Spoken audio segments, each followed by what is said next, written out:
se están matando en los barrios, lo último que se me ocurre a mí es subir una cama. Adelaida Trujillo es antropóloga, cineasta y a través de su productora Citurna ha dedicado más de 30 años a documentar el conflicto en Colombia. Sí hay datos que demuestran que comunidades que tienen mayor acceso a la información, que tienen facilidades de comunicarse, que tienen posibilidades de establecer diálogo con el otro, aunque sea distinto, sí bajan al nivel de agresividad. Ahí es donde yo sí creo profundamente en la comunicación. Dos cosas me llamaron muchísimo la atención. Primero, un niño al que le estaba haciendo la entrevista, que su anhelo es entrar a las FARC. Que además con un lenguaje... Y dice, claro, el lenguaje. Él dice, no, es que me tengo que preparar para lo que se viene. Yo le digo, ¿prepararte cómo? Y dice, políticamente. Ese niño tenía 11. Por ahí. Máximo. Y la otra que me llamó muchísimo la atención es... Duro. Muy duro. Fue una época brutal de violencia, donde realmente casi que llegamos a ser casi un estado fallido. De las cosas más emocionantes que le puede pasar a uno es encontrar un buen documental. Y más si es sobre Colombia. Ahora, tristemente, sobre Colombia hay pocos documentales, o por lo menos pocos que yo conozca. Y por eso es una gran dicha cuando uno da con uno de ellos. Con Adelaida Trujillo, a quien no conocía y que conocí por pura casualidad en redes sociales, se me abrió una cantidad de documentales fascinantes sobre nuestro país y la historia de Colombia. Van a ver en esta conversación que estoy yo todo emocionado conversándole a ella sobre esos documentales, y ya sé que ustedes van a sentir algo de envidia por no poder verlos. Pero Adelaida muy generosamente nos envió el link y las reseñas de sus documentales que están acá en la descripción de este episodio para que a los que se antojen de ver los documentales puedan ir a verlos. Entonces es una noticia que quería comentarles antes de arrancar y que le agradezco a Adelaida, pues sé que esto para mucha gente va a ser supremamente estimulante. Bienvenidos, esto es Atemporal y el episodio de hoy es posible gracias a Somos Internet. Somos Internet, se está reinventando el Internet al nivel de que no tienen módems feos, sino esta hermosa lámpara que tengo a mi lado. Eso es un router de Internet, créanlo o no. Somos, a diferencia de las compañías tradicionales, no alquila sus cables, ellos mismos tienen su fibra óptica, ni tampoco terceriza su servicio al cliente. Y por eso no es sorpresa que tengan las tasas de satisfacción de usuario más altas de la industria, en un mercado en el que la gente no solo no está satisfecha con su servicio, sino que activamente detesta a su proveedor. Con Somos Internet pasa todo lo contrario, pues son dueños literalmente de sus cables y por lo tanto les duele cuando sus usuarios tienen problemas con su Internet. Somos Internet ofrece el Internet más rápido del país, hasta 2 gigas, y está entrando con fuerza a Bogotá y a Medellín.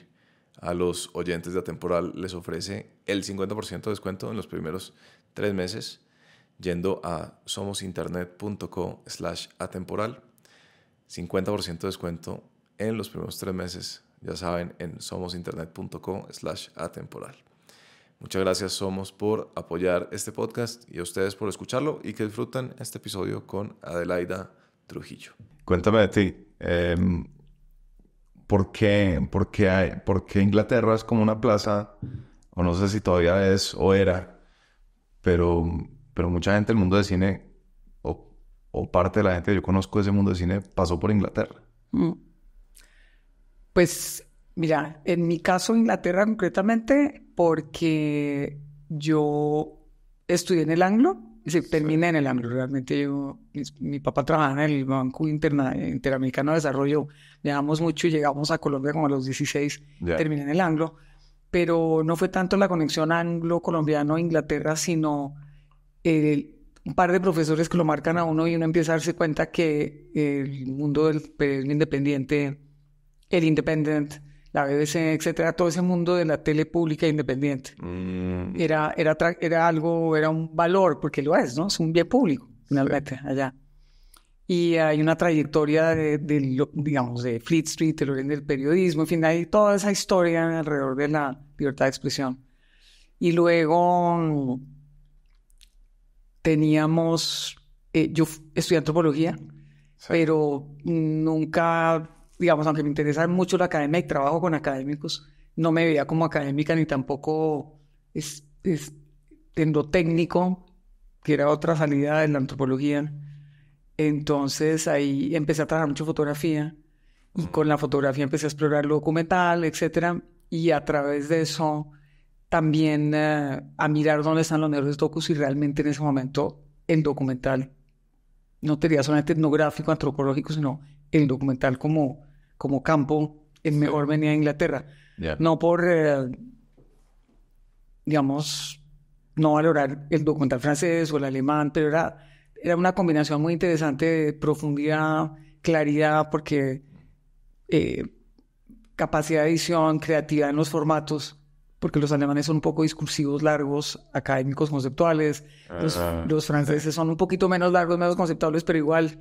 Y además Inglaterra o Gran Bretaña tenía una tradición muy pues colonial finalmente, ¿no? De explorar culturas, entonces había muy, muy interesantes cosas. Y casualmente, yo en mi tesis, que la hice en Providencia, trabajé sobre todo ese Caribe afro-anglosajón, hice mi tesis con mucha fotografía y coincidió un verano con un verano en Nueva York. Un verano en Nueva York y en Harvard con unos amigos de mi marido y mío. Estuvimos un mes y largo yo haciendo mi tesis, entonces yo usaba la biblioteca de Harvard y de casualidad me encuentro con la hija de Rahim Dolmatov, el antropólogo, que es colombiano-alemán, y Inés estaba tomando una clase con un tipo súper famoso que se llamaba Jean Rouch, que era como el genio del cine antropológico, y yo me colé a esa clase. En vez de hacer mi trabajo de tesis, me colé a la clase de Harvard, de Jean Rouch, con mi amiga que me coló, porque pues me coló. Sí. Y ahí yo dije, no, esto es lo que yo quiero. Esto es lo que yo quiero hacer esto. Y ahí me puse a investigar, estando en Harvard, me puse a mirar archivos, etcétera. Y ahí, siguiente paso, me encontré que había un director documentalista inglés, Brian Moser, que era de los pocos que trabajaban sobre temas de Colombia y que estaba en la tele inglesa con una cantidad de documentales súper interesantes. ¿Sobre Colombia? Sobre Colombia. Fue uno de los grandes... del sistema inglés de televisión. Se hacía en cine, pero pasaba por grandes cadenas, ¿no? Central TV, Granada TV.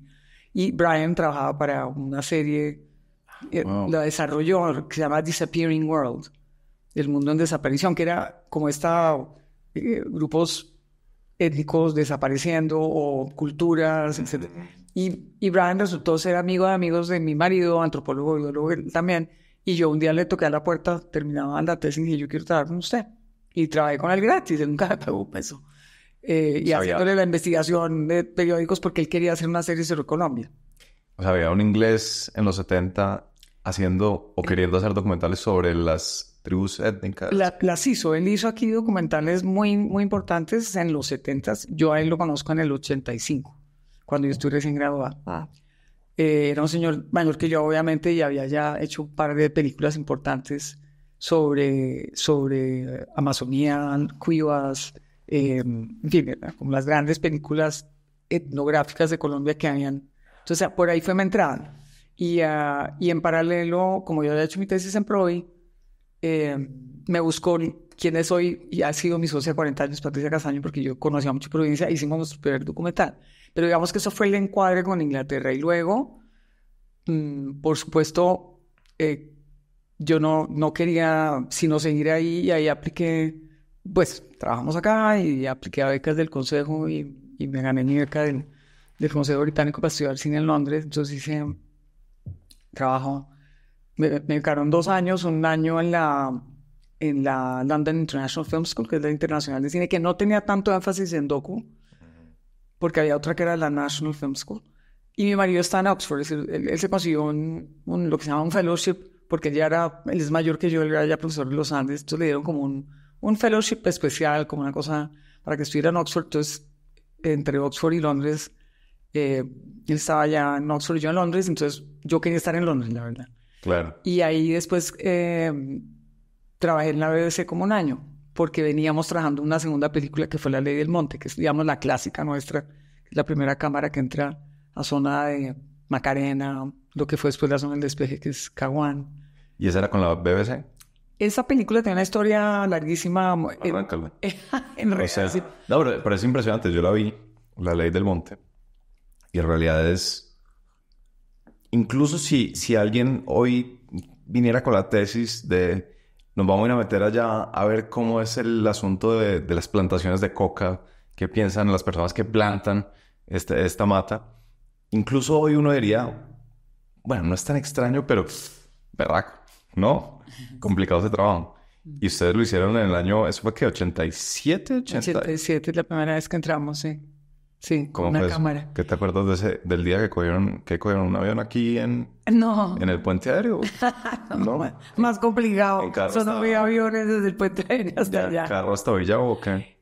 Mira, ahí rápidamente la historia de Ley del Monte es interesante, porque yo conozco a Patricia Castaño, que es otro personaje muy particular, mi socia. Sí. Ella me busca por lo de Providencia, porque está haciendo una serie sobre parques naturales con Belisario Betancur, que en esa época nadie hacía documentales para la tele, y ella se le metió en la cabeza que quería hacer parques naturales nacionales. Es una señora muy divertida, la deberías conocer. Se ve. No, yo vi. Sí, Bueno, y ahorita hablamos de tienes eso. que ver de Vortex, me imagino. Medio Vortex, sí, buenísimo. El caso es que ella me busca porque quería conocer a Caturo, mi marido, que es biólogo, que fue un profesor así de mérito de los Andes, biólogo que tenía un centro de investigaciones en la Macarena. Sí, tu marido. Sí, mi marido Caturo. Entonces... Sí, yo nunca pude entender el nombre en el documental. Caturo, Carlos Arturo. Ah, ok. Le dicen Caturo. Ok. Le decimos Caturo. Carlos Arturo. Sí, Ese sí es un nombre que reconozco. Entonces ahí ella me busca, nos enamoramos la una de la otra porque es un personaje muy Sí, es un divertido. personajazo. Y hacemos la primera película nuestra, que es la de Providencia, que esa poco circuló, pero es bien, bien linda. Nos ganamos un par de premios sobre medio ambiente y temas de cultura en Providencia, etcétera, cuando nadie conocía realmente Providencia. Y primera película sobre Providencia, en realidad, que por ahí está, no está en la colección institucional. El caso es que ella tenía una amiga, y también Caturo, amiga como Margarita Marino de Otero, la mamá de Catalina, muy metida en el Inderena, en protección medioambiental, en fin, una de las clásicas del medio ambiente, y había acabado de salir un libro de Juan Pablo Ruiz, que en paz descanse, de El Himalaya, y otros investigadores sobre colonización, coca y guerrilla. Era como uno de estos grandes libros, Darío Fajardo, Alejandro Reyes, y por otro lado, Alfredo Molano. Estaban todos hablando de ese tema, Ya. de la colonización, de la coca, del Estado no ausente en zonas de... Y al tiempo mi marido estaba haciendo investigación en la Macarena, en un centro que armó con japoneses. Entonces teníamos como los amigos y las conexiones y el interés del Inderena de contar este cuento y el proceso de paz de Belisario. Este es el año del proceso de paz de Belisario. Y en ese proceso de paz de Belisario, cuando todavía las FARC no se han salido del proceso, que no sé, por Ley de Monte, ¿te acuerdas que matan a no sé cuántos soldados? Él empieza a hablar con comunidades de colonos que en realidad eran FARC sobre la posibilidad en el Caguán, paralelo Macarena, Caguán, de negociar cómo manejar el tema del medio ambiente. Es decir, había una negociación súper interesante entre Estado y guerrilla, hablando de la paz sobre la conservación. Fíjate, hoy la tragedia después de que salen las FARC, lo que pasa con todos esos corredores deforestados, todos los caqueteños tomando monte hoy, 40 años después.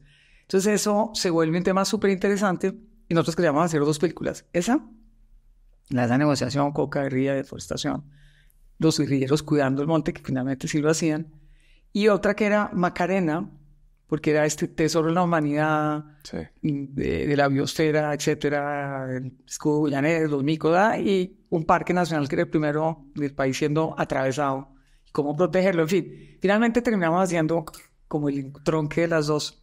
Y ahí la única manera de entrar, qué pena la pregunta cómo llegamos, si en avión o no, era a través de la gente que estaba en el tema de las conversaciones de paz.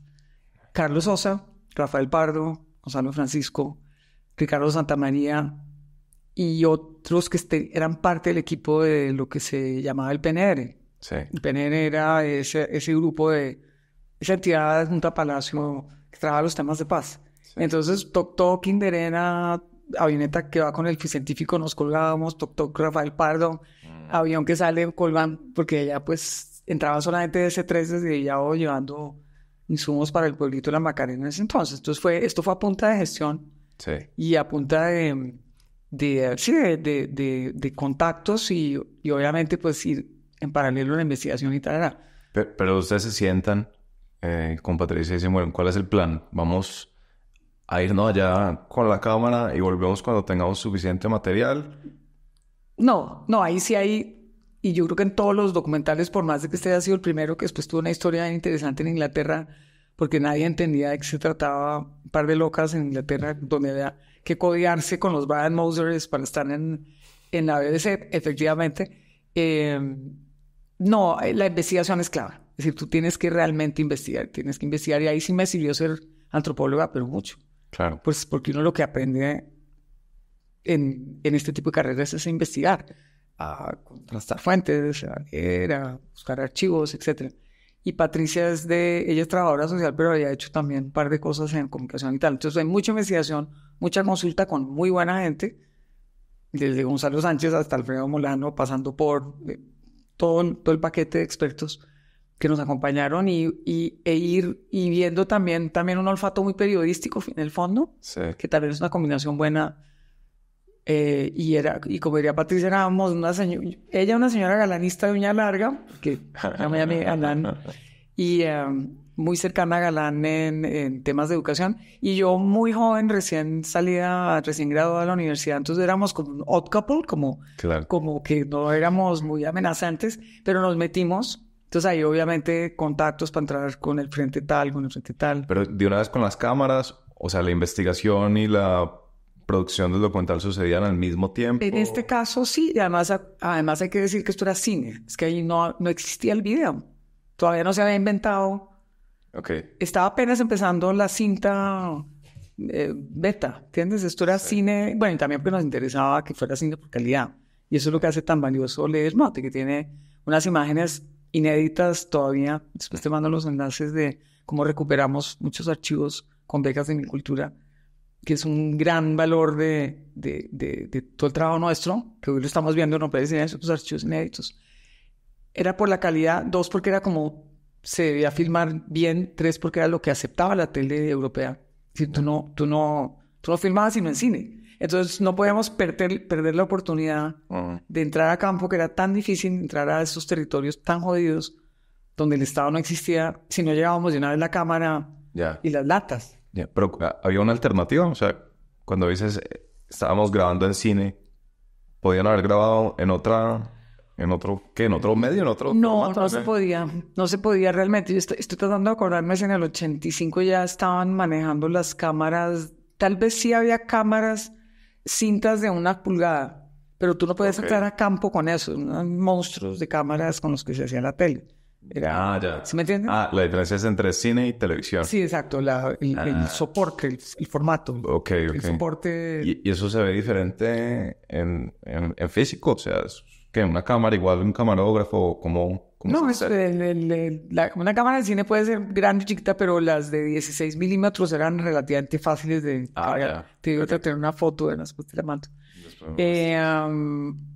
Y había también Super 8, pero eso sí era Super 8 es un formato muy chiquito. Sí, la tele documental, que salía después en la tele europea, que era donde salían nuestras películas, era en 16 por lo general. Las de 35 pues son más anchas, 35 milímetros, entonces son carretes mucho más grandes. Y ahí sí, efectivamente, tú dependes del camarógrafo. Y pues tú puedes hacer con tu dispositivo cosas, incluso donde no necesitas a nadie más, ¿no? ¿Y en la ley del monte dependían del camarógrafo? Sí, claro. Claro. El equipo era 4. Cámara, sonido, Patricia y yo, porque realmente primero no cabes en una chalupa, no cabes más, cabes si acaso 5 con el asesor o el experto, si son equipos chiquitos. Bueno, también por plata, porque a veces los ingleses sí llegaban con tremendos equipos y tenían más plata para llevar más gente. Entre otras algo de luces, pero nosotros trabajábamos muy, muy básico, pero con muy buenos lentes. Y por el tema que nos apasiona, nos apasionaba y nos apasiona todavía, ¿no? Sí. Entonces se metieron al Caguán. Sí, combinábamos con Macarena, con toda la zona del Duda, del Guayabero Duda, etcétera. y usábamos mucho la base del campamento donde estaba mi marido Caturo, y Molano trabajaba mucho esa zona, Alfredo. Ya. Guayabero, Duda, Ariari, Vista Hermosa, toda la parte de arriba, digamos. Ya, cuando dices trabajaba, andaba por ahí, Claro, hacía entrevistas. su trabajo como sociólogo, digamos, se conoce es por ahí, ¿no? Todo lo que se llamaba... El primer relato ese de Selva Adentro, se llama Selva Adentro, son relatos de colonos que él recoge en toda esa zona que te digo. Bueno, él también trabajó en El Pato. Entonces era un tipo interesante, Alfredo, y también nos abrió, hicimos una investigación, un viaje con él, no una investigación. Y ahí tienes razón, nosotros llevábamos la cámara, tal vez en un viaje no, pero grabadoras, entonces tenemos muy buen archivo audio también. Y luego con el PNR, con Pardo, con quien nos montara en el avión, para Florencia, Caquetá, por lo general, y allí por el río, arriba, pues, buscando a la gente que uno ya sabía que ciertos investigadores ya conocían. Sí, interesante. Y te cuento que, por ejemplo, mi hijo Pablo, que es politólogo y geógrafo, años después, ya graduado, él debe graduarse como en el mismo año tuyo, politólogo. Él se dedicó al tema audiovisual y ha regresado después del 16 a filmar. ¿Ah, sí? Sí, después te mando los datos volvió a ubicar a los Pérez del Caquetá, a la Abuelo, a los que tú desconocieras. Sí, a los que entrevistamos, los entrevistó. Ahí tiene ese material, pues. Increíble. ¿Cómo fue eso para ti? Volverlo a ver. No, yo te diría que interesante. También es frustrante porque uno ve que el tema es el mismo, que el problema es el mismo, que no se ha resuelto el problema, que tenemos todavía el tema de la droga, de la coca, de la reforma agraria, de una demanda que no se resuelve, y peor aún, hay mucho menos control de la deforestación. Es que en realidad salen las FARC en el 16 y eso inmediatamente se llena de lo que llaman caqueteños a tumbar monte, a ampliar la frontera agrícola, que es el drama, ¿no? Y eso es lo que estamos viendo, bueno, lo que está hoy en la mesa con el PENIS, con lo del Programa Nacional de Sustitución de Cultivos, en fin. Y lamentablemente es uno de los temas que yo creo que está súper bien detectado, súper investigado, diagnosticado, y la demanda es demasiado grande, pero ahora con un Estado que no entró después del acuerdo con... Entonces, y por ejemplo, Tinigua, que es al lado de Macarena, toda esa parte que es tan importante desde el punto de vista de la diversidad, eso lo desbarató la disidencia después de que salieron las FARC. Y eso, por ejemplo, es un parque que ayudó a armar mi marido. Es decir, ahí hay todo un tema, como dices tú, que trasciende, digamos, lo factual, digamos, hay un tema de todo el trabajo de mi marido en el campo, de los biólogos que formó. Entonces sí es duro volver a ver que eso sigue, ¿no? Claro. Entonces tú estás recién graduada de Film School, o como se llame. Sí. Y estás en el Caguán. Cuéntame cómo se siente eso. O sea, estás en una chalupa, en la Macarena, en el Caguán. ¿Tienes noción de riesgo? Ninguna. Es como una aventura. ¿Qué es? Ahí no me había graduado de cine todavía, me había graduado de antropóloga. Estaba había trabajado con Brian y luego me encuentro con Patricia.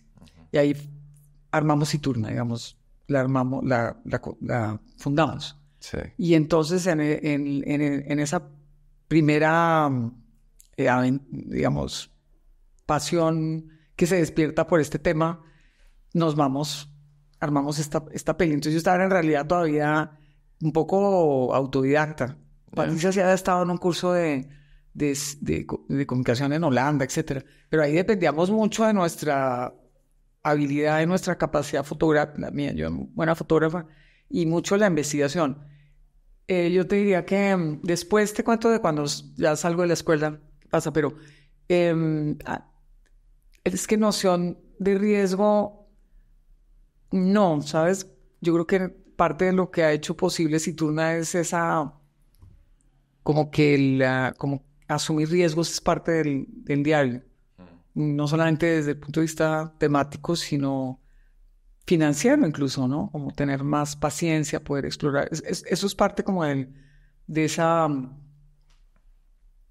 pues lo que le permite a uno tener una organización independiente. Uno tiene que tener tranquilidad frente al riesgo, llamémoslo así. Sí.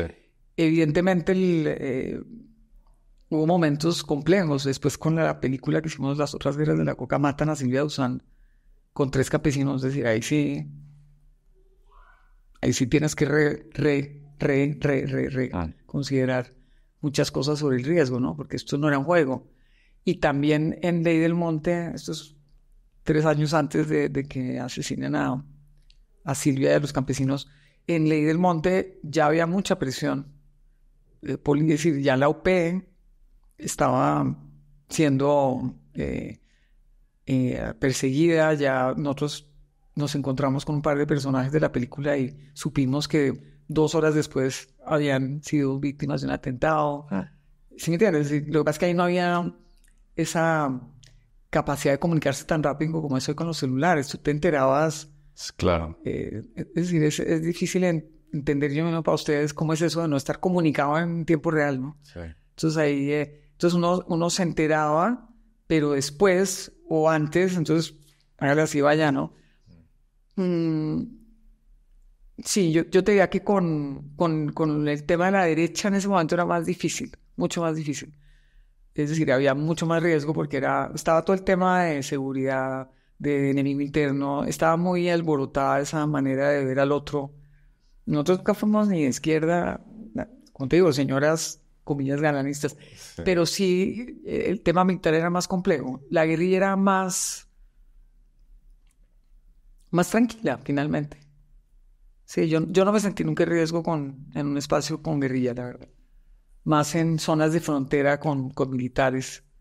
Y luego ya, cuando se calienta todo el tema en los 89, 90, 91, que es todo ese periodo de las otras películas que están matando a todo el mundo, y en paralelo los narcos con el narcoterrorismo, con la guerra contra el Estado, en Medellín, bombas por todas partes, ahí sí, esto ya era más complejo. En Ley del Monte yo no recuerdo miedo. Ya. No. Entonces, ¿cuál era la emoción que prevalecía en Ley del Monte? No, pues finalmente o en mi caso, yo soy antropóloga, me encanta viajar, me encanta explorar. Mi marido es biólogo, hemos estado ya varias veces en la selva, me encanta la selva.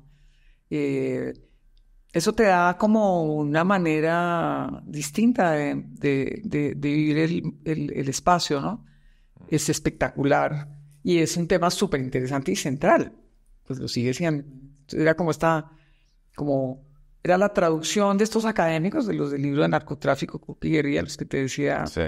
aterrizado en territorio en tiempo real, descubrir estos colonos, como el de la Ley del Monte que dice Dios y Coca, Manuel Cano, es uno de los primeros que lleva la coca al Caquetá y luego a Macarena. Es decir, esta capacidad que tiene el campesinado desplazado por la violencia de los 50 de reinventarse, ¿no? Sí, cuéntame un poquito la historia de esos colonos. Yo nunca había considerado eso como un proceso de colonización. Pero finalmente, a partir de cierto año, sí se empieza a cultivar mucha coca Claro, y hay historias detrás. claro. No, pues es que eso ahí es toda esa gente que entra a colonizar, a buscar tierra, porque no hay en la zona andina después de la violencia de los 40, 50, que arman estas redes de no guerrilla, porque no era guerrilla, se llamaba Pueblo Unido, eran las guerrillas liberales que salen después de la violencia, que luego se convierten en las FARC. Eran finalmente campesinos sin tierra, que se tuvieron que defender de un ejército que venía muy cargado por esa violencia bipartidista. Entonces, gente desplazada, básicamente campesina, que había sido, o sus familias o ellos, pues víctimas de una violencia brutal que se negocia después entre los liberales y conservadores en el 50 y pico y empiezan, pero no se resolvió el problema esencial. Entonces, esta gente que migra por el Pato, que migra por la montaña, por abajo, y empiezan a encontrar estas tierras Entonces, esa cultura del colono es impresionante, porque es gente que entra a unas selvas impresionantes, majestuosas, a tumbar a ver qué plataditos siembran, ¿no? O sea, hay toda una cultura que fue efectivamente lo que retrató muy bien Molano, Alfredo y Darío Fajardo, es el otro investigador importante, Alejandro Reyes, parte de los investigadores que trabajan en el tema. O sea, era tumbar selva y sembrar coca, básicamente. En ese caso, entran primero caucho. Ya. Sí, primero a sacar el caucho, luego a vender madera y en los 80s, final de los 70s entra la semilla de la coca, 80 y pico.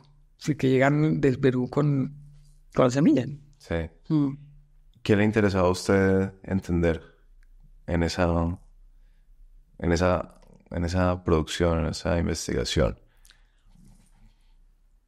Pues, a ver, el origen de las FARC.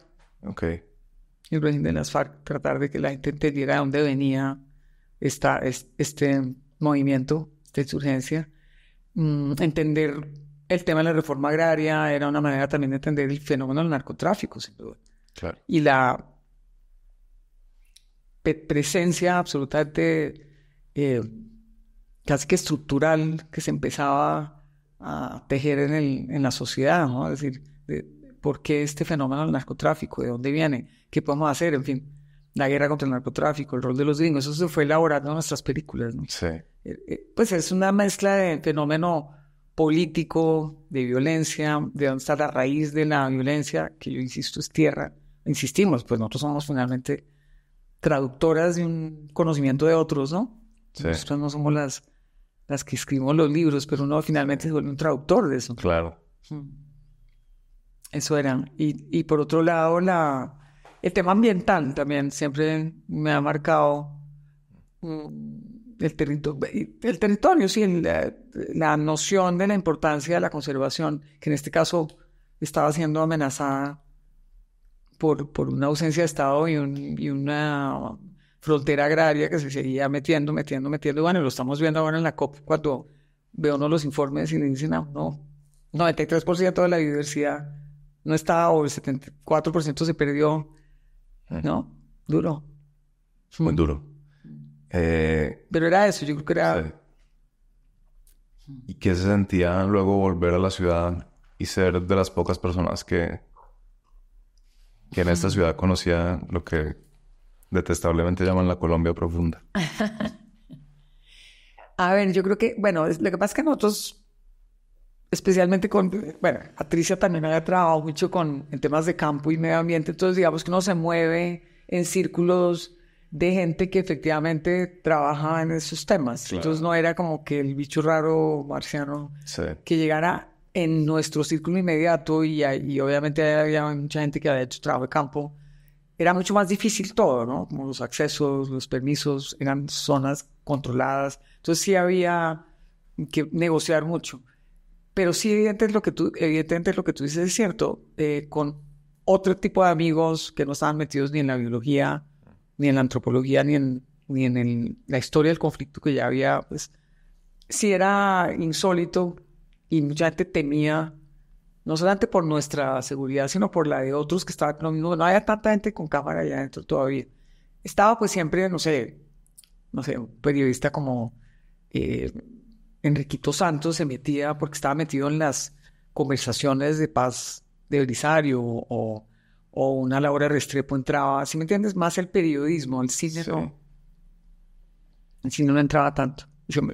Como la lógica del documental no había entrado todavía y no era... Sí, había esa distancia grande. ¿Y qué la sorprendió? Usted había conocido esta historia por el libro y ahora estaba allá viéndola de primera mano. ¿O algo que la sorprendiera? Yo creo que tratando de acordarme así como de situaciones, como de sensaciones. Lo que pasa es que antes yo había estado en paralelo en el campo con mi marido ahí en la selva, a mí siempre me ha impactado mucho la selva, la naturaleza, los micos, me fascina. Tengo alma de bióloga también. Pero aquí era como la constatación de lo profundo del problema. Cuando tú tienes un país que no quiere entender, en el caso de lo que estábamos estudiando, que además se deriva en la UP, nosotros vimos en carne propia lo que era la terquedad y lo retrógrada que era la sociedad, que no quería entender que había que abrirse a darles una oportunidad a este partido que tenía toda la razón de querer participar. Es decir, la UP finalmente pues fue como que la votación número 3 o 4 en esa época. Es decir, una fuerza muy, muy grande y esa intolerancia, ¿no? Yo creo que ahí yo me acuerdo como de esa semilla como de gente queriendo participar y esa intolerancia que después la vimos en esos años dramáticos de la violencia de los 90. Por eso tienes que ver Romper el Silencio. La historia de las insurgencias es... Bueno, de las 3 películas son buenas por eso, aunque te dan los datos. Claro. Lo último que acabamos de hacer, que no lo hice yo, lo hizo mi hijo, por cierto. Esta serie de lo de Romper. La estrategia se llama Romper, pero la serie documental coge 3 temas. Ahí lo ves más. Pero sí, yo creo que es como la semilla, como la semilla de lo que estamos viendo hoy. Sí. Creo que eso fue lo que más me tocó. Me tocó en el sentido de me conmovió, ¿no? Claro. ¿Y cómo fue para usted que se autodenomina workaholic o confiesa que es workaholic? Vivir esos años tan dramáticos. ¿Era simplemente, pues no simplemente, pero un poco la estrategia era agachar la cabeza y vamos a seguir trabajando? ¿O como desazón para usted decir, ¿para qué estamos haciendo este? Eso pasa... bueno, nosotras encontramos que en Colombia no había mucho espacio para este tipo de narrativas. Y también otra cosa que era interesante en esa época y que yo creo que sigue siendo muy válida, pero no tanto, porque ahora hay mucho más periodismo nacional muy bueno contando para afuera lo que nos pasa.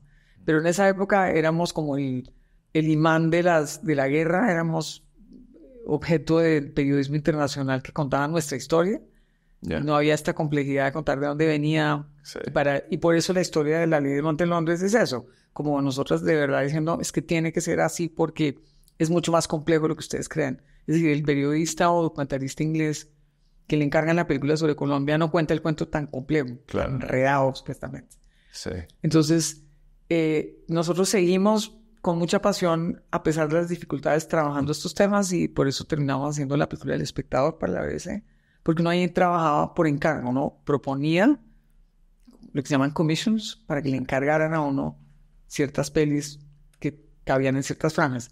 La del Espectador tuvo mucho éxito porque era el espanto de Pablo Escobar y el narcoterrorismo. Eso fue una época brutal de violencia, donde realmente casi que llegamos a ser casi un estado fallido, pues realmente, ¿no? Y ahí después nos metemos con lo otro que no se estaba mirando, que era qué pasaba Mariana Medio paramilitarismo, donde se estaba cocinando esta lucha totalmente dirigida contra el enemigo interno, el comunismo para allá escondido detrás de todo ese tema que después desenmascara a mucha gente. Y ese fue el más complejo y ahí es donde pues nos pasa lo que nos pasó con Silvia y con los campesinos, que efectivamente ahí el que no estaba de acuerdo lo mataban, punto. Claro. O sea, ese es un momento de a ver, queremos seguir en este tipo de pelis. Entonces ahí empezamos a combinar. Volvimos como a reconsiderar un interés muy fuerte por la educación. Trabajar como buscar dónde se podía generar algo de cambio social. Y una de nuestras socios era Doris de Zambrano, en ese momento ministra de Educación, después de Belisario y tal. Y entonces siempre nos interesaba la escuela, la educación, etc. Entonces empezamos como también por el duelo, a explorar televisión infantil, televisión educativa, televisión, educación, mucho el modelo inglés, que también es genial. Y en paralelo, pues obviamente había que contar el cuento de La Constituyente, que es un corto que hicimos para una franja de periodismo de 7 p.m. Y otras pelis como la del Fiscal y la del Proceso del Caguán. Pero ahí empezamos a mermarle, digamos, de una manera a eso solo documental, porque nos dimos cuenta con el golpe de Silvia, pues que había que hacer otra cosa en paralelo, no solamente la denuncia, que es clave, y moverla y circularla. Lamentablemente en ese momento no se podían ver esas cosas acá, eran como solamente en festivales, decimos que Sí. es solo cuando cumplimos 25 años que logramos que se muestren en la tele, en Señal Colombia, en la Cinemateca. Uno también como que, bueno, se acostumbra a que aquí no muestren las vainas, entonces ya, como tu pregunta de por qué no las hemos mostrado. Uy, pues es que yo creo que hay tanto apetito para ver ese tipo de cosas. Sí, ahora yo creo que con el tema de la historia, Sí. como sí, como este tema de la paz total y todo el tema del proceso de La Habana y los archivos. Yo creo que en los archivos hay como mucha importancia. Entonces ahí empecé, sí, ahí hubo momentos de, bueno, ¿qué vamos a hacer? Porque pues habían muerto 4 personas. Sí. ¿Eran del equipo de ustedes? Silvia era del equipo, la investigadora del equipo, y 3 campesinos de una organización pacifista que habíamos escogido como los personajes centrales de la película, que se llaman Las Otras Guerras de la Coca, donde queríamos denunciar qué estaba pasando en el Magdalena Medio, con plata de la coca, ya cooptados por paramilitares que estaban entroncados con los militares, súper de derecha, en contra de organizaciones sociales, líderes sociales y gente que no quería que se sentía que era víctima de los 3 actores armados, población civil en el centro. Entonces era una denuncia, no una denuncia, porque las películas, digamos, no son así panfleteras, sino Sí. eran de análisis y de desentrañar como la esencia. Y Silvia nosotros la llamamos para que nos ayudara porque era una excelente periodista, tenía muy buenos contactos, muy aguerrida, en este caso tal vez demasiado aguerrida, que ella sí que no tenía noción del riesgo. Y con ella trabajamos mucho los temas. Íbamos a hacer la película inicialmente porque la idea era población civil en el centro de un conflicto que tiene 3 o 4 patas. Nos interesaba mucho Gloria Cuartas, en apartado, que era alcaldesa de la UP, la que soy la directora de la unidad de implementación de los acuerdos de La Habana, que fue exalcaldesa. Ella o esta asociación de la India, ellos fueron las víctimas de la masacre con Silvia, sus 3 líderes campesinos. Sí. Entonces, después de eso, uno finalmente se tiene que preguntar varias cosas, ¿no? ¿Vale la pena? ¿Mueren por culpa de uno? Fuimos mucha boleta. Yo no creo, yo creo que era que, digamos, evidentemente la gente tenía muy poca tolerancia a una crítica y le tenían mucha antipatía a los medios. Eran paramilitares muy entroncados con los militares, y el Magdalena Medio era muy complejo. Muy complejo. Bermeja era un sitio muy complejo. Había izquierda, derecha, la USO, en fin.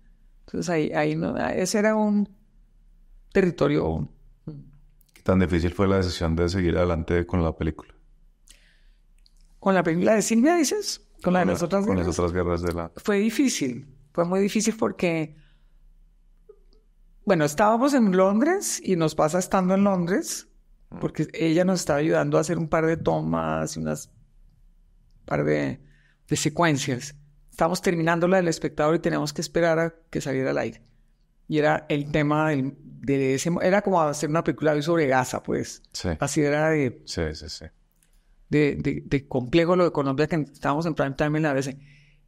Y Silvia, lo que pasa es que estaba ya narrando una situación muy compleja de seguridad. Se veía en los faxes que nos mandaba, era por fax, que la situación era muy complicada. Ella, muy arriesgada, dijo, no, tenemos que seguir, ¿verdad? Y nosotros queríamos filmar en elecciones de marzo.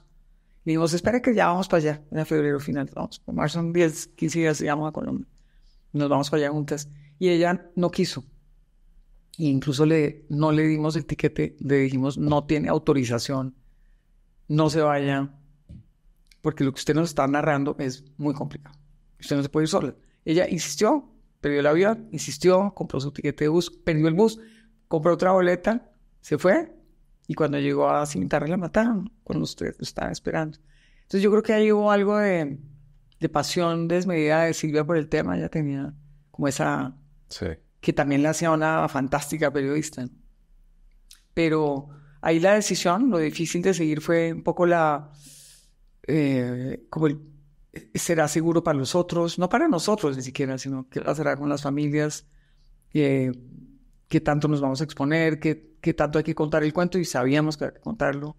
También hubo algo también como de crítica soterrada de quienes no conocían mucho a Silvia o a nosotras, o la relación entre nosotras, como de, bueno, pero no vayan a hacer una película sensacionalista sobre Silvia, no, nunca fue sensacionalista, ¿se entiendes? Hay un poquito de presión ahí.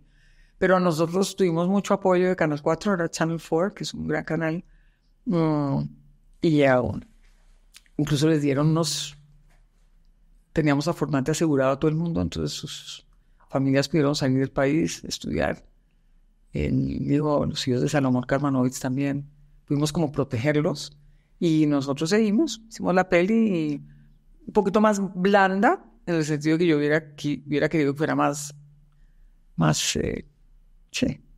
poquito más emotiva, llamémoslo así, era más analítica, pero fue importante hacerla y bueno, trabajamos ahí. Y ahí es donde empezamos a trabajar otros temas. Sí. A mí me pareció fascinante todas, pero en particular la que se llama War Takes, que es un poco como, no sé cómo son los géneros, pero es algo autobiográfico, sí, pero mezclado con el contexto del país. Sí. Video diario se llamaba en esa época, video diario. Exacto. Y en realidad es que es difícil, como es difícil acceder a documentos históricos, es difícil entender el estado emocional de la gente en momentos históricos. Sí. O sea, uno puede verse el documental famoso, que siempre se me olvida el nombre, narrado por Julio Sánchez Cristo. Sí. El sí. Es como la historia de Colombia, es como bomba, bomba, bomba, bomba, asesinato, asesinato. Pero ahí le queda a uno difícil entender qué pensaba la gente en ese momento, cómo se sentía. Y The War Takes me parece que cumple muy bien esa función. Dos cosas me llamaron muchísimo la atención. Primero, la angustia de ustedes, me refiero a su marido y a usted, cuando Pastrana hace el anuncio de que da por concluidos los diálogos de paz. Porque no es algo, pues yo me crié en Medellín y creo que Medellín estaba un poco al margen, en el sentido de que allá no había pues amenaza directa de la guerrilla en esa época. Pero la angustia de ustedes dos es muy impresionante. Y la otra que me llamó muchísimo la atención es un niño al que tú le estás haciendo una entrevista. Discúlpame que voy entre el usted y el tú. Nunca he manejado esas habilidades. Debería hablar en inglés y ser you y ya. Un niño al que le estaba haciendo la entrevista, que su anhelo es entrar a las FARC. Sí. Pero un niño peladito, sí, no podía pasar de los 10 años. Sí. Que además con un lenguaje... Y dice, claro, el lenguaje. Dice, no, es que me tengo que preparar para lo que se viene. Yo le digo, ¿prepararte cómo? Y dice, políticamente. Y yo, ¿qué? O sea, ¿cómo va a manejar esa palabra antes de los 15 años? Sí, ese niño tenía 11. Por ahí. Máximo. 12 máximo. Eso me pareció impresionante. Creo que es una película que muestra muy bien la sensación. También la relación de Patricia con su esposo Fernando. Fernando, sí. Y la pregunta de ¿nos vamos del país? No nos vamos. Las llamadas de extorsionándolos. Por allá tomando café en una ciudad de Alemania, preguntándose dónde vamos a vivir. Y le dice Fernando, no, pues que ya armamos el rancho. El rancho estaba bonito y ahora, ¿cómo así que dónde vamos a vivir? Sí. Era muy simpático Fernando. Sí. Murió. Cuéntame un poquito de esa... No, esa película también, yo diría, si tú me preguntas de las películas que hemos hecho, mis favoritas, a mí, pues Lady del Monte por todo lo que significó y la experiencia, la que me comentabas, que me preguntabas, pues, y porque tiene una importancia histórica que uno la ve, todavía la usan mucho y tal. El Espectador me encanta porque todo nos pasó en esas 2 semanas.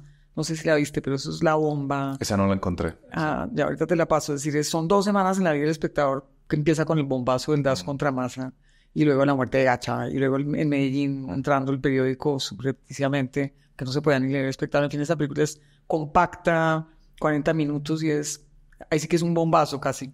Y hay esperanza también del periodismo y tal. Pero Vortex, además, fue un ejercicio súper divertido en medio del drama.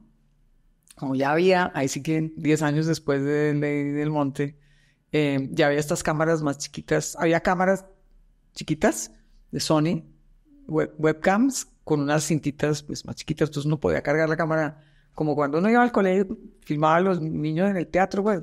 Eso era lo que usábamos en esa época los papás. Sí. Cuidado la camarita. Y con eso, con una versión un poco más refinada, fue que uno tomó su cámara y empezó a filmar. Pero como tenía ese ojo, pues finalmente uno es documentalista, pues yo filmaba a mis hijos en las cosas del colegio y en el teatro, lo que era, pero yo les hacía también como tomitas y yo ahí empecé a ver que había un material súper interesante. Entonces ahí es donde le hacemos, ahí es cuando uno va donde el productor, en Inglaterra, y en este caso en Alemania, que fueron siempre muy, muy abiertos a nuestras ideas.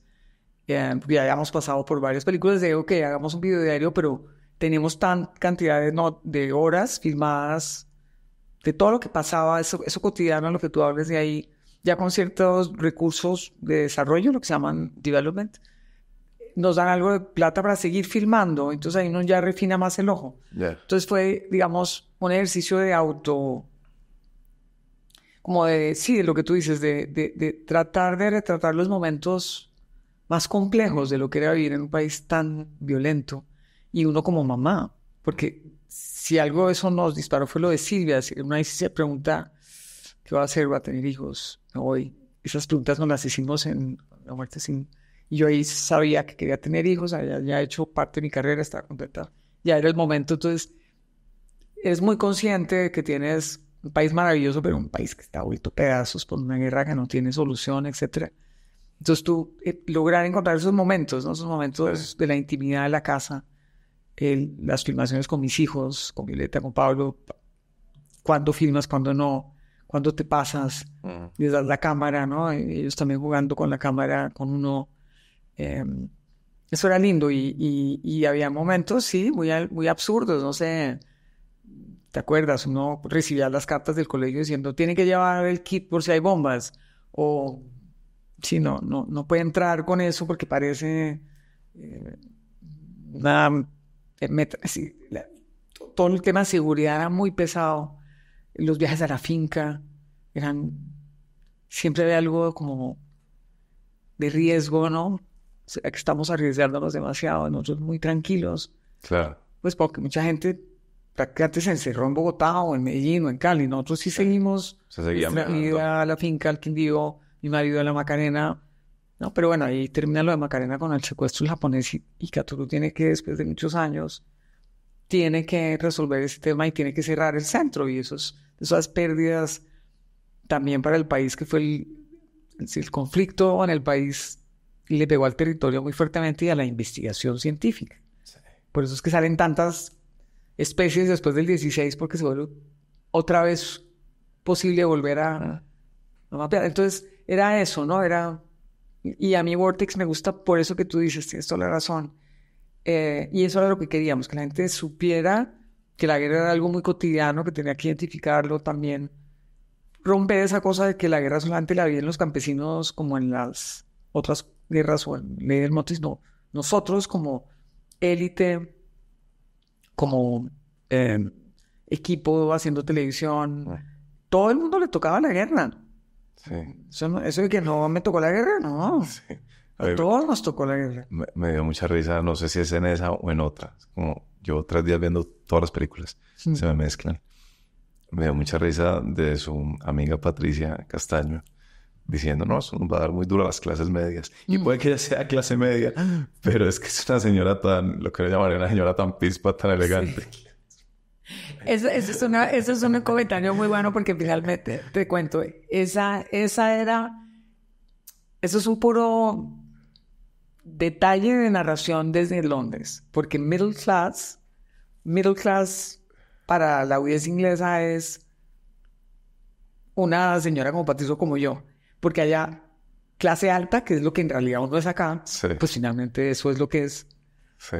Allá es como los señores lords en sus casas, no sé qué. Y yo me acuerdo que teníamos una productora para que quitara ese middle class es la clase media.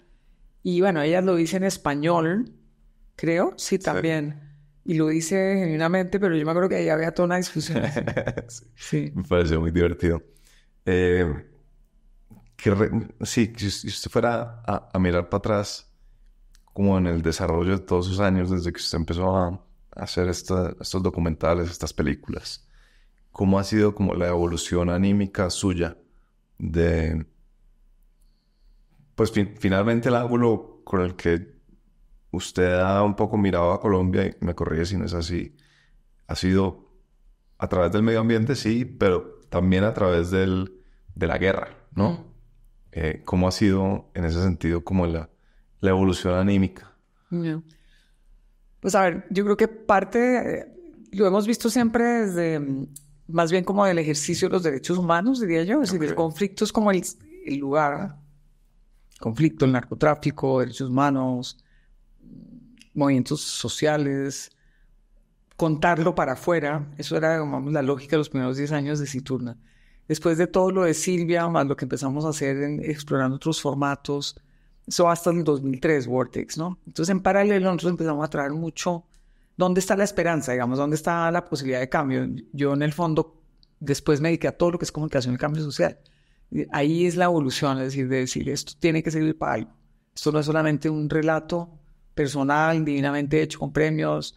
Nosotros ganamos 2 Emmy con varias cosas infantiles, pero esos Emmys eran sobre el esfuerzo de paz, de construcción de paz. Entonces ahí nos metimos mucho en elaborar y en entender, por un lado, cómo se puede hacer producción mediática, producción televisiva, ahora pues en varias plataformas, que acercara a contrarios, que generara diálogo improbable, etcétera, etcétera. Hicimos varias cosas para televisión nacional.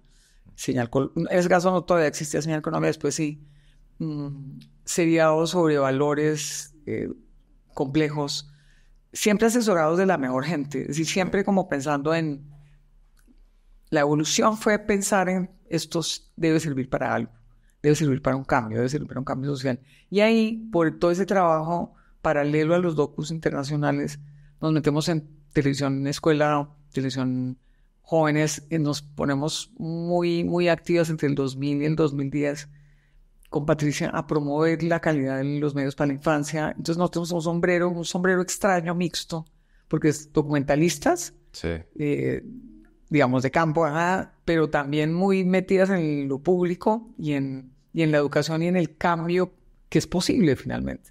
Y que estos contenidos mediáticos que son finalmente comunicación pueden detonar cambio. Y después yo me metí, nos llamaron a varias redes internacionales y me he dedicado a lo que se llama como el campo de la comunicación para el cambio social. Romper el silencio, que lo último que hicimos es eso. Es como una combinación de formatos documentales súper bien hechos para jóvenes, para que conozcan la historia de su país, para que no se repita el drama del conflicto. También entender de dónde viene, cuál es la historia, de dónde viene esta violencia política tan compleja, y también entender de dónde viene guerrillero, no solo guerrillero porque sí, porque le gustó, de dónde viene la insurgencia, de dónde viene el paramilitarismo, porque la fuerza pública termina haciendo lo que hizo con los falsos positivos. Eso lo hicimos pensando en eso, en la escuela, el joven como motor de cambio, combinado con otras narrativas, podcasts, música, podcasts sobre música de resistencia, ficción. Hacemos mucho en ficción, porque la ficción con jóvenes detona, como que desarma, como que abre puertas.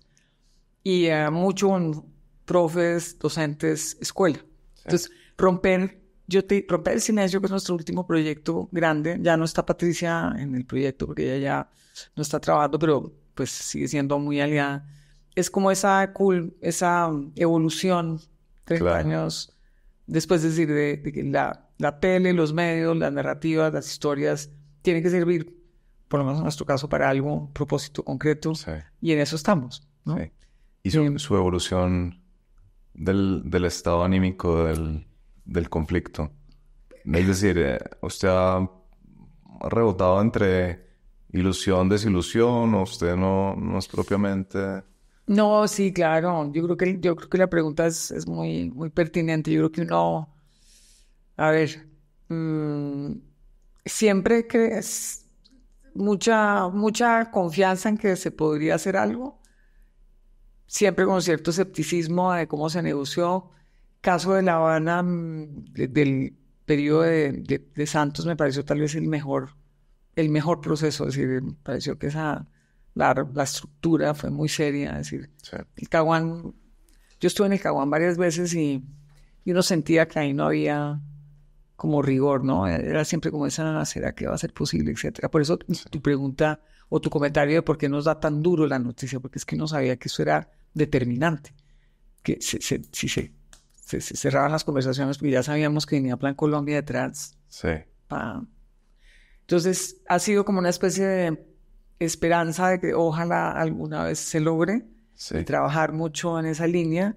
Momentos de frustración, claro, momentos de confianza, cuando, por ejemplo, los años de La Habana, la firma, esos 2 años, 1 año y medio, entre el 16 y el 17 y 18, que como que uno siente que es, de pronto sí es posible, Sí. y muy rápidamente el tramacazo de las disidencias, entonces no... Atrás otra vez. Sí, entonces eso por un lado. Pero paralelo, yo creo que nuestra conexión con lo educativo, con los movimientos de profes, de gente que está en campo, desde la sociedad civil, porque te lo digo de esta manera, finalmente todo este proceso, en mi opinión, de Santos, de todo lo que fue la construcción del acuerdo, todo lo que venía, Sí. hay miles de personas, muchas más de las que uno se imagina trabajando pro paz. Entonces, eso te balancea la esperanza. Es decir, cuando yo hago a campo, cuando yo con la cámara o yo voy a entrevisto, en este caso ya vayan los chicos y vuelvan, y uno oye estos relatos y conoce a la gente o les lleva el material para que lo usen en aula, tú tienes ahí la certeza de que este país tiene un material y una capacidad de resiliencia y una necesidad y una inteligencia para salir adelante que uno lo que frustra es que no la logren del todo, ¿no? Sí. Entonces he sido como, ¿no? Como un poquito, pero no te diría, yo nunca he sido depresiva, afortunadamente, soy súper paso lleno, eso ayuda mucho, ¿no? Sí. Es decir, yo siempre trato como de ver la vuelta en la situación, pero sí, no, esto es país muy complejo. Leyendo a Molano, yo no lo he leído mucho. Me leí un libro que se llama Ahí les dejo esos fierros, que son básicamente testimonios de combatientes, de guerrilla, de paramilitares. Mi impresión, y puede ser una observación muy simplista, pero mucho del reclutamiento de lo que está ahí retratado, que yo supongo que es a partir de cierto periodo histórico, es falta de oportunidades, ¿no? El mejor camello lo está dando las FARC, Claro, ¿no? claro. Que, nuevamente, o sea, usted se vaya, usted dice, este problema es hondo, pero al mismo tiempo hay ciertas cosas que son como unas luces muy claritas, como, pues madre, que si este país no fuera tan pobre, ¿no? Si hubiera mercados, si hubiera carreteras. Sí. Y en el fondo es un problema que ni siquiera es de pobreza, que hay muchos recursos, cómo se reparte, ¿no? Es decir, tú lo que ves en estos territorios de frontera es esa inequidad, porque hay muchos recursos en ciertos lugares y mucho recurso humano. Entonces sí, es eso, hay luz, hay mucha luz allá en territorio. Y yo creo que, por ejemplo, pues fíjate, a mí me encanta Medellín. Para mí Medellín, y cómo le da la vuelta a la violencia en mi trabajo de comunicación y cambio social, Sí. es mi evolución años después, y combino las narrativas y combinamos. ¿A usted le inspiró esa experiencia a Medellín? A mí Medellín siempre me ha tocado, conmovido mucho porque lo viví muy de cerca haciendo peli, como la peli del espectador, esta intolerancia, esta guerra, este narcotráfico, pero también vi cómo desde el punto de vista social y a través de la comunicación y a través de la participación le empiezan a dar la vuelta con Alonso, Fajardo, Aníbal Gaviria, etcétera, y yo me dediqué en otros espacios a contar el cuento de Medellín. Pues no me dediqué, los invitamos a Aníbal Gaviria o a Federico Restrepo, que trabajaba en EPM, a que contaran el cuento, porque finalmente las tasas bajaron, se lograron metrocable en las bibliotecas, en fin. tuvo momentos muy interesantes, los tiene todavía, ¿no? Entonces para mí, más allá de si uno cuestiona cómo negociaron, yo creo que Medellín es un caso, y Antioquia, de que hay mucha fuerza en este país. Sí. Y que hay posibilidades y que hay gente muy berraca, que hay que darle como el empujoncito. Pero sí creo que la intolerancia y la polarización Sí. y el no querer entender al otro y lamentablemente pues yo creo que este gobierno no está ayudando mucho. Podría haber ayudado mucho más si no hubiera sido personaje tan divisivo, ¿no? A mí sobre Medellín me ha parecido muy extraño siempre porque no es fácil de entender por qué María Emma, que era consejera presidencial para Medellín, decidió empezar un programa de televisión. Mm. Si se están matando en los barrios, lo último que se me ocurre a mí es subir una cámara. Pero fíjate que fue súper interesante. Cuénteme usted cómo entiende esa experiencia.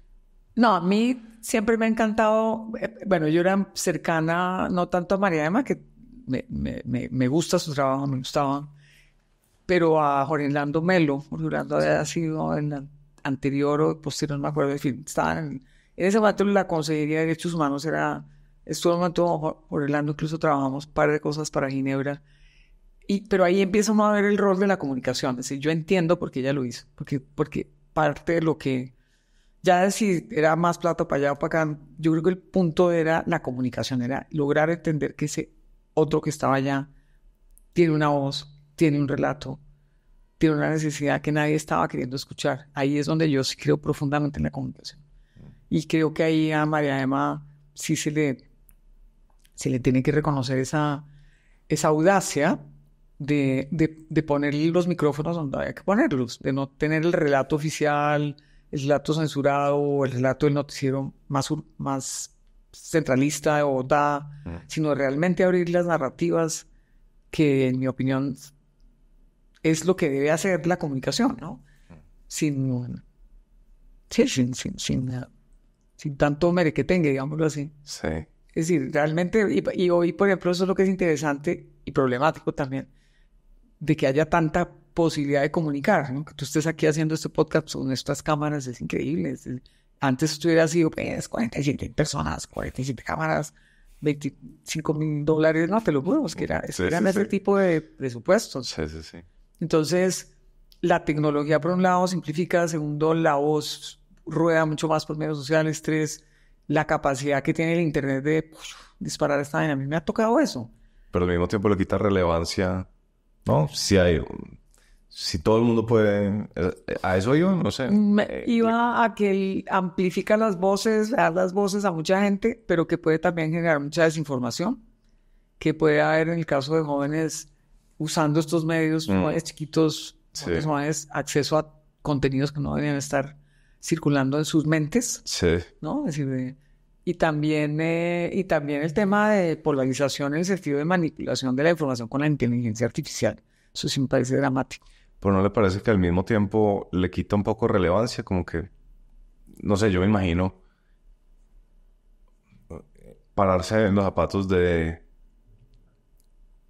un barrendero en Medellín o de un tipo que es cajero en un banco en Medellín, digamos. Imaginarse qué será lo que está pasando en aquel barrio que no es mi barrio, pero están matando gente y de repente se ha cuestionado esto durante muchos meses hasta que se lo muestran, ¿no? En televisión. Es como, esta es la primera vez que estoy viendo eso. En cambio, hoy en día, no sé, el estímulo es... Todos los días uno nunca se llega a preguntar cómo será porque es muy fácil verlo. Y el hecho de que todos estemos aquí compitiendo por atención todo el tiempo, parece que le quita contundencia a cosas importantes, ¿no? Sí, yo creo que yo creo que ese es uno de los bemoles del acceso, ¿no? Porque finalmente el derecho al acceso a la información es un derecho central, es un derecho. Hay conferencias, trabajo mucho con UNESCO en eso. Hay un Día Mundial del Derecho a la Información. Entonces, y y hay debates sobre libertad de expresión y derecho a la información. ¿Sí? ¿Qué tanto me paso a usar línea? Y cómo lo puede usar un gobierno, un Estado, tengo yo derecho como Estado a decir usted no puede hablar de esto. Lo puede usar izquierda o derecha, ¿no? Gobiernos extremos pueden realmente meterse a regular eso. Entonces sí, es complejo. Y la oferta que tú dices, la circulación, a mí eso también me asombra. De hecho, yo te decía al principio, yo no tengo redes sociales porque yo creo que no podría volver a trabajar porque estaría todo el tiempo como... Distraída o sobreestimulada. Sí, sobreestimulada, porque es mi tema, es el tema de los relatos y... Sí, a mí lo de los medios sociales, a mí a veces tengo sensaciones encontradas porque creo que es súper interesante. Sí. Pero me preocupa todo ese tema de la intimidad y de tanta... Volvamos a la experiencia de María Emma. ¿Por qué reduciría violencia? No estoy diciendo que lo haga, pero ¿por qué reduciría violencia ver a una persona que cuya historia no entiende? Yo creo que para usted puede ser como medio obvio hoy en día, pero...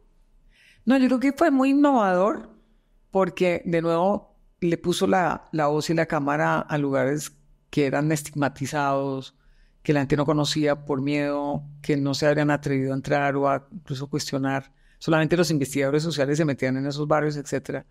Y yo creo que no te podría decir en este momento qué datos hay, pero en el campo en el que yo me muevo, después de haber hecho todo ese camino pues del documental hacia la comunicación para cambio social, que es lo que hago hoy, digamos, combinando los formatos documentales y tal, y ficción, es que sí hay datos que demuestran que comunidades que tienen mayor acceso a la información, que tienen facilidades de comunicarse, que tienen posibilidades de establecer diálogo con el otro, aunque sea distinto, que entienden, etcétera, de dónde viene el otro, etcétera, sí le bajan al nivel de agresividad, de posible violencia política, que es lo que pasaba en ese momento. Es decir, sí hay todo un campo de lo que se llama comunicación para la paz. Hay un campo muy grande de educación para la paz. Eso se sabe. Sí. Entonces, en ese sentido, pues Mariana lo que estaba haciendo era, de una manera innovadora, un noticiero desde las comunas para contar el cuento desde adentro. Entonces, yo sí creo, yo no creo que haya datos de esa experiencia de Medellín, porque yo me he dedicado en paralelo en temas en lo de comunicación y cambio social con una plataforma internacional con la que he trabajado muchos años, 25 años, a buscar los datos. ¿Dónde está la evidencia del impacto, la incidencia y tal? Sí. Sobre el caso de Medellín de esa época no hay casi datos. Okay. Se sabe anecdóticamente que tuvo cambio de percepciones, es decir, si uno mira la literatura, que hubo cambio de narrativas, que hubo curiosidad, cierta empatía, etc. La Fundación Social trabajó mucho en Medellín con una serie que se llamaba Muchachos a lo Bien, en esa época con Sempro, Bernardo Toro, que ha sido un gran comunicador, que le ha metido mucho al tema de la paz, promovió varias cosas en Medellín, y con gente de allá, con periodistas, con la Universidad de Antioquia, etcétera, se hizo un seriado muy interesante. Varios. Con jóvenes sabemos que funcionó, hay sistematizaciones, es decir, están, digamos, los datos crudos. No hay data, yo no te podría decir si funcionó porque redujo tantos asesinatos por año. Sí. No. Ahora hay mucha gente haciendo este tipo de medición. Claro. En comunicación. Eso es un campo en sí mismo de evaluar este tipo de cosas. Sí. En ese momento no, pero sí sabemos que algo de diferencia sí. Y fue valiente de nuevo en eso. Sí. Usted, Adelaida, que ha conocido tanto colombiano, ¿qué hay en el... ¿Qué hay en el espíritu del colombiano? ¿Qué es lo que quiere? ¿Quiere salir adelante? ¿Quiere vivir en paz? ¿Es una persona violenta? ¿Cuál es la antropología sobre comunidades, ¿no? No sobre personas. Sí, la antropología es más cultural. Eso es más como la psicología, pero no importa. Igual. Hágale. No, yo creo que yo tengo varios colegas que conocen mucho, que han conocido Colombia, que han conocido mucho Sudáfrica. Y a mí me pasó eso en Sudáfrica. Yo creo que, te digo por mi experiencia personal, la inteligencia, la resiliencia, la encontramos y las encontraron allá los que conocen ambos países, y yo sentí lo mismo, es decir, países expuestos a mucha violencia, a violencia política seria, ¿cierto? Con mucha profundidad cultural, culturas de diferente tipo, pues se puede comparar y tal, con una gran capacidad de adaptación. Eso yo diría que eso es esencial en lo colombiano, y te digo que porque me ha pasado con surafricanos con quienes trabajo mucho en nuestros proyectos. De Romper trabajo mucho con surafricanos, otros que hicimos sobre sexualidad. Yo creo que hay esas capacidades, digamos, ese potencial, ¿no? Y hay mucha gente que se pregunta si es que el colombiano es violento por naturaleza, si eso es nato. Yo creo que es más bien esa normalización, esa historia que no hemos mirado, esos silencios que impuso la guerra, esos miedos de hablar de los temas. No hablemos de esto, como no hablamos de religión, o como no hablamos de aborto, hablamos de sexualidad. Yo creo que creer que la sociedad no es conflictiva es un error. Es decir, el conflicto es natural a la humanidad. Entonces lo que hay que saber es manejarlo. Yo creo que al tapar el conflicto y al no ponerlo sobre la mesa, explota por otros lados, ¿no? Entonces yo creo que esa negación de la conversación y la reflexión sobre el conflicto, y de entender que el conflicto es inherente y que lo que hay que hacer es tramitarlo y saberlo entender y entender al otro, y el diálogo ahí es clave. Yo creo que eso nos falta. Pero yo creo que en esencia hay mucho de dónde trabajar, pero también me preocupa, no solamente Colombia, yo creo que vuelvo 30 años después al tema medioambiental, fíjate.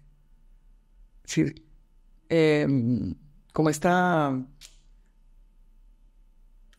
incapacidad de entender que tenemos esa posibilidad de cambiar y de sembrar un árbol, y seguimos dejando que talen, ¿sí me entiendes? Como que hay que potenciar más ese cambio, esa posibilidad de cambio. Yo creo que eso digamos, sería lo que le hace un poco de falta, tal vez en la élite o en las ciudades. Yo creo que esa implicación, ese meterse más como con la realidad política.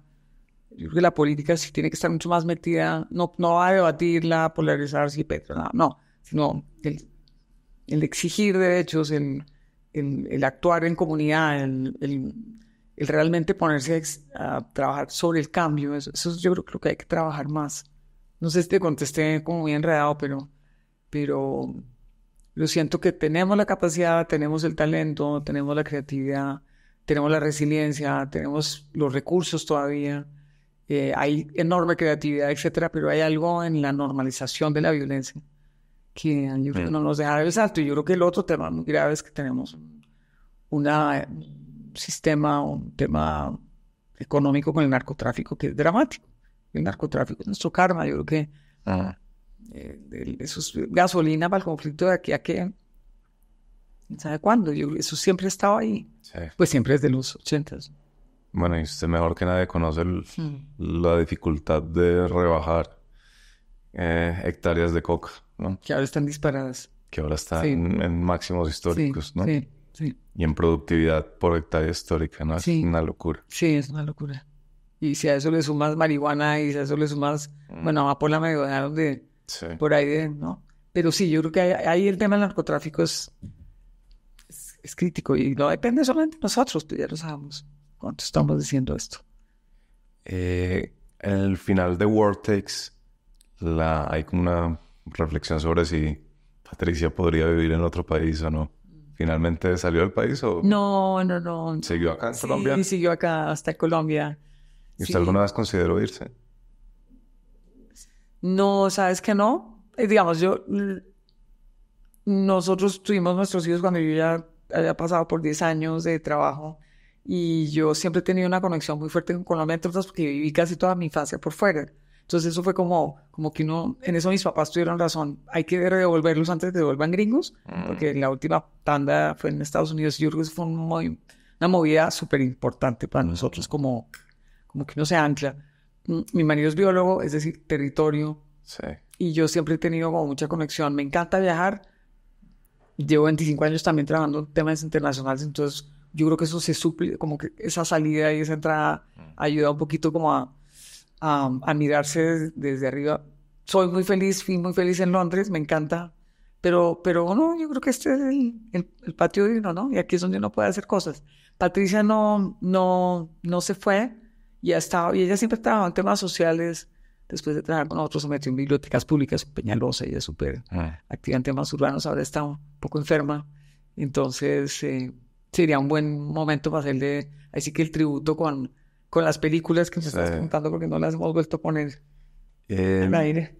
Qué pena ponerle a resolver todas las inquietudes que me quedaron de la película, pero dale. Los japoneses que habían sido secuestrados, ¿se resolvió? Se resolvió porque en realidad ellos no fueron secuestrados.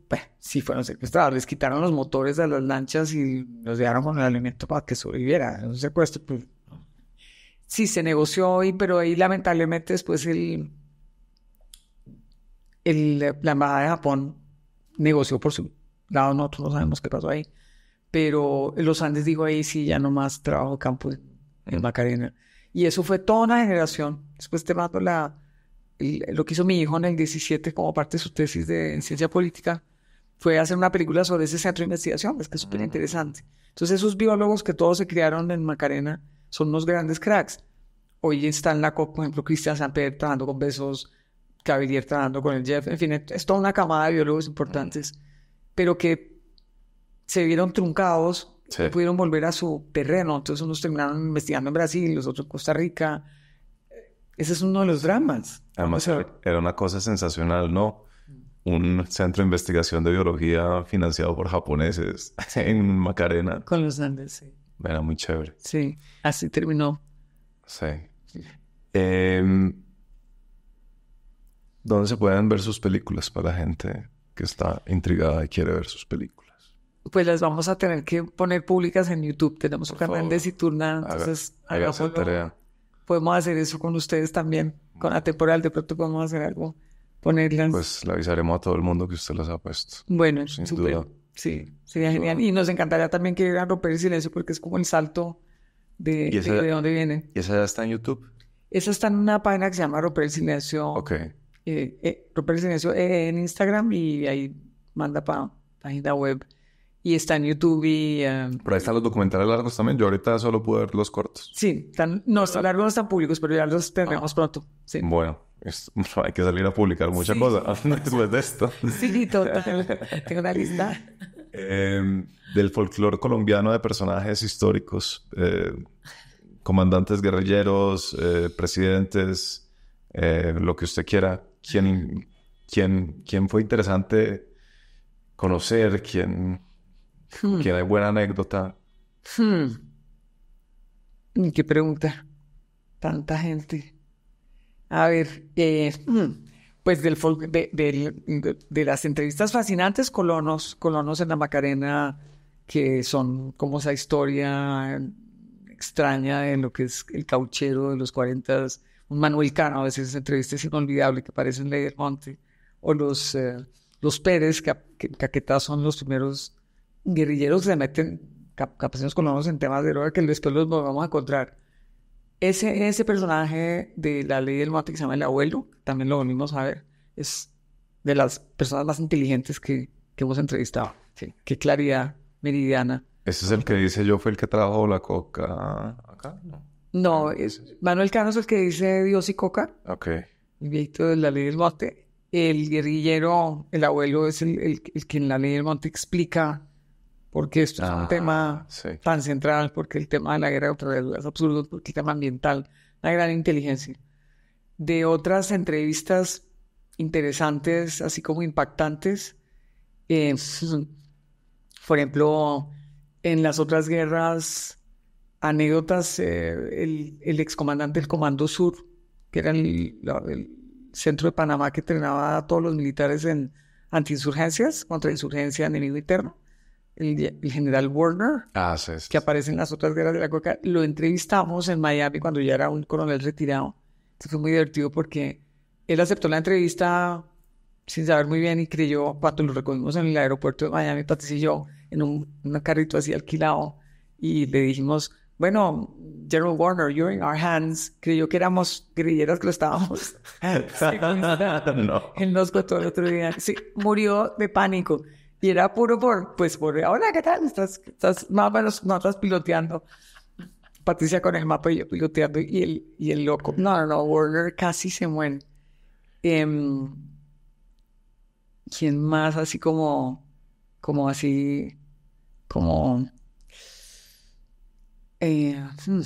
García Márquez en la película de Gao para Patricia fue una gran entrevista. Que esa no cae, digamos, entre la narrativa de conflicto, pero esa fue una súper entrevista. Y tal vez como el conjunto de la experiencia de las películas de conflicto, estamos hablando, que hemos hecho mucha cosa. El estar 2 semanas en El Espectador con toda esta gente periodista lidiando y la forma en que contaban sus historias también fue muy importante, yo creo. Pero hay muchas entrevistas recientemente de estrategias que hemos hecho tristes también, de gente que han vivido momentos de mucho dolor, pero que también son muy potentes, ¿no? Gente que sí, no sé, un alcalde de la Open John Doe, Braulio Mancipe, la fuerza. Los sobrevivientes de la masacre de los campesinos de Mitarra, cuando vivimos con Silvia, ¿no? Gente que se la ha guerreado mucho. Y de presidentes, bueno, pues no. Samper lo entrevisté para el fiscal. Y siendo tan controvertido, pues es muy divertido. Sí. Lo entrevistó en ese momento. Y en ese momento cuando ¿Puede creer que yo no tenía claro de ese fiscal? De Valdivieso. No he investigado el periodo de Samper, pero me sorprendió. Sí. Hay unas figuras, y fue luego candidato, ¿no? El fiscal. Candidato presidencial, me parece. Después sí. Hay unas figuras que parecen que van a ser presidentes y luego nadie se acuerda quiénes eran. Sí. Cierto. ¿Sabes quién me impactó? Navarro Wolf haciendo la constituyente, porque de una enorme inteligencia y muy audaz y muy pícaro, es decir, como que todavía tenía esa cosa muy pragmática, como de la guerrilla. Entonces la constituyente dice, eso hay que hablar con todo el mundo, con Dios, con el diablo, etc. Sí, eso es bueno. Sí. Eso es bueno. Navarro muy inteligente. Que para sobrevivir en Colombia hay que hablar con todo el mundo hasta con el diablo. Dice. Sí. Interesantísimo Navarro. En fin, hay mucha gente, ¿no? Sí. Mucha gente que Y de esas entrevistas, afortunadamente, y vuelvo como a hablar de la importancia de los archivos y la historia inevitable no hablar de lo que significa ese pensamiento histórico crítico. Es conocer esa historia a través de estos relatos. Entonces, afortunadamente, nosotros trabajamos con ingleses. Teníamos que llevar todos los materiales, está todo transcrito, porque los editores no hablaban español. Entonces, tú tenías que transcribir hasta el jadeo, hasta la coma, y eso, porque se cortaba, primero en moviola, luego en video. Literalmente eso antes se cortaba a tijera. Entonces tú tienes que transcribir todo. Entonces las entrevistas están enteras. Tremendo. Sí, es un tremendo material. Alfonso Cano, en Caracas. Sí. Súper interesante también. Serpa, Horacio Serpa, un gran personaje. Muy tranquilo, muy querido, muy empático, ¿no? En el Magdalena Medio. Pacho de Rufí, fíjate, cuando estábamos haciendo la película, y después Vortex, siempre muy compasivo, muy comprometido, ¿no? Hay mucha gente que ha pasado ahí. Hay que hacer la lista. Sí. ¿Qué hacía que funcionara también la dupla usted y Patricia? ¿Se complementaban? Sí, sin duda. Yo era, pues, primero mucho más joven que ella. Tengo 20 años menos que ella. Ella hoy tiene 84 y yo voy a cumplir 74. Fue los 60. Yo era mucho más de la parte práctica, la cámara, no sé qué, ayudar, no sé qué, la investigación, y ella era muy buena entrevistadora. Entonces yo a veces la complementaba. Sí. Y a veces hacía yo la mitad de las entrevistas, pero ella tiene porque ella además es hija de psicoanalista, de psiquiatra, tiene una manera como que capturar como esa esencia, ¿no? Humana, cosa que yo también puedo hacer. Yo soy buena entrevistadora, pero ahí digamos que yo era más como la producción en campo, cámaras, mucho el montaje. Yo soy muy visual, y ella, como ese contenido, como no dejar pasar los detalles y en entrevistas también muy, muy, muy buena. Sí. En Word Takes son muy divertidas las discusiones de ella con su marido. Sí, sí, sí. Cómo se agarran Sí, de manera muy franca, casi cruda, sí. pero en general muy divertida. O sea, como que nunca fue mala onda. No, sí, sí, sí. Es Muy de una divertido. inteligencia impresionante. Sí. Y como te decía, pues lamentablemente estamos en un momento en que ella está pasando por un tema de salud que está dando toda la pelea y yo estaba precisamente pensando en estos días, cuando preparándome no solamente para esta entrevista, sino Para tu gira, me imagino que andas. no, para lo de romper, decía, habría que hacer algo pronto con las películas, porque Patricia de pronto no va a estar pronto con nosotros y ella tiene unos relatos. Yo, si tú crees que yo te contaba historias, no sabes las de Patricia. Así que ahí tienes. Bueno, no me contaste la anécdota de cuando te tocó salir corriendo de no sé dónde porque se lo iba a tomar la guerrilla. Pero supongo que eso es solo privilegio de tu hija. No, te la puedo contar para la próxima o si se da. Sí, nos metimos cuando Violetica estaba muy chiquita, bebé, y yo, mis hijos siempre los amamanté. En eso sí, siempre fui muy buena mamá. Y me la llevé para San José del Guaviare porque íbamos a hacer una entrevista con el frente, no me acuerdo cuál es el que está allá o estaba, y también narcóticos, que tenía que hacer una serie de redadas por helicóptero, pues eso era parte del que había que filmar. Pero yo la estaba amamantando, entonces yo me llevé a una niñera / masajista, doña Blanca, que era muy chistosa, para que me ayudara porque llegaba, la levantaba, volvía a subir y bajaba. Y efectivamente San José del Guaviare, que hoy es un sitio turístico para ir a la Lindosa, Cerro Azul, todas esas pinturas Sí. de rupestres que hay allá, que son una belleza. En esa época, pues eso estaba súper prohibido, mucho no se podía entrar.